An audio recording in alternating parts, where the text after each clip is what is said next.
মাধ্যমিক ভূগোল 2026 মানচিত্র প্রস্তুতি। তো মাধ্যমিকের ছাত্রছাত্রীদের বলবো আমার সাথে সাথে তোমরা এই 10টি মানচিত্র তৈরি করো। দেখবে তোমরা 10-এর 10ই কিন্তু মানচিত্রে পাবে। আমি এর আগেও মানচিত্রের ভিডিও দিয়েছি। আজকে গুরুত্বপূর্ণ 10টি মানচিত্র কিভাবে ম্যাপে করবে সেটাই তোমাদের দেখাবো। তো চলো দেখো, প্রথমে আজকে বলেছে 1 নাম্বার, তোমাদের আগের ভিডিওতে দেখেছো কিভাবে করতে হয়, কিভাবে ইন্ডেক্স দিতে হয়। তো আজকে 10টি গুরুত্বপূর্ণ মানচিত্র দেখো। 1 নম্বর বৃষ্টিপাতযুক্ত অঞ্চল, এর ইন্ডেক্স দেওয়া আছে এরকম। বৃষ্টিপাতযুক্ত সবথেকে বেশি বৃষ্টিপাতযুক্ত অঞ্চল এই দেখো 400 সেন্টিমিটারে বেশি বৃষ্টিপাতযুক্ত অঞ্চল এখানে দেখতে পাচ্ছ এই জায়গা। 2 নম্বর মৌসুমি বায়ুর দিক, অর্থাৎ এইভাবে ইন্ডেক্স দেওয়া আছে দেখো, দক্ষিণ পশ্চিম মৌসুমি বায়ুর দিক এইভাবে দেওয়া আছে, তাহলে তোমাকেও কিন্তু এইভাবেই দিক কিন্তু দিতে হবে। 3 নম্বর হচ্ছে মৃত্তিকা অঞ্চল। আমরা জানি ভারতের মৃত্তিকা অঞ্চল বিভিন্ন মৃত্তিকা। তো ভারতের একটি লোহিত মৃত্তিকা যুক্ত অঞ্চল রাজস্থান এবং মহারাষ্ট্রের কিছু অংশ, এই যে চিহ্ন, এই যে ইন্ডেক্স দেওয়া আছে তোমরা দেখতেই পাচ্ছ। তো তারপর দেখো চিরহরিত অরণ্য, যেখানে গাছের পাতা চিরহরিত থাকে, অর্থাৎ সেই সব জায়গাগুলোতে চিরহরিত অরণ্য, এই যে ইন্ডেক্স দেওয়া আছে দেখো প্লাস চিহ্ন, অর্থাৎ গাছের পাতা সবুজ থাকে দেখো, এই যে চিরহরিত অরণ্য। পশ্চিমঘাট পর্বতের এই যে ডালটাতে এখানে চিরহরিত অরণ্য জন্মায়, সবুজ অরণ্য। তো এইভাবে ইন্ডেক্স দিয়ে পুরো এলাকাটাতে দেখিয়েছি।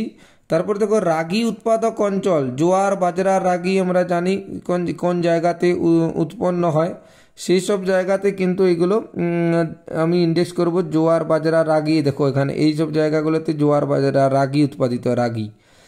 তারপর দেখো বস্ত্রবয়ন শিল্পকেন্দ্র, এই দেখো বেঙ্গালুরু হচ্ছে বস্ত্রবয়ন শিল্পকেন্দ্র, দক্ষিণ ভারতে বেঙ্গালুরু বস্ত্রবয়ন শিল্পকেন্দ্র। তারপর কত রেল ইঞ্জিন নির্মাণ কেন্দ্র, যে কোনো একটি রেল, চিত্তরঞ্জন আমাদের পশ্চিমবঙ্গের চিত্তরঞ্জন হচ্ছে রেল ইঞ্জিন নির্মাণ কেন্দ্র। তারপরে যে কোনো একটি নদী, আমি এখানে গোদাবরী নদী দেখো, গোদাবরী নদী এইভাবে উৎপন্ন হয়েছে, তার উপনদী এইভাবে গোদাবরী নদী বঙ্গোপসাগরে পড়েছে। তারপরে যে কোনো একটি বন্দর, আমরা জানি পূর্ব ভারতের সব থেকে একটি বিশাখাপত্তনম বন্দর, ভাইজাগ যাকে বলা হয়, এটা হচ্ছে বিশাখাপত্তনম বন্দর। তারপর যে কোনো একটু পর্বতে দেখো এইদিকে আমি এঁকেছি নাঙ্গা পর্বত, তুমি এখানে আরাবল্লী পর্বত করতে পারো, K2 করতে পারো, আগের বিগত ভিডিওতে আমি দেখিয়েছি। তো এখানে গুরুত্বপূর্ণ 10টি দিয়েছি, অর্থাৎ ইন্ডেক্স দিতে হবে, এই জায়গাটিতেই তোমাদের লিখতে হবে এবং ইন্ডেক্স দিয়ে লিখতে হবে। আমি ম্যাপের মধ্যেও লিখেছি, তোমরা ইন্ডেক্স দিবে এবং এইখানে লিখবে, এইভাবেও করতে পারো।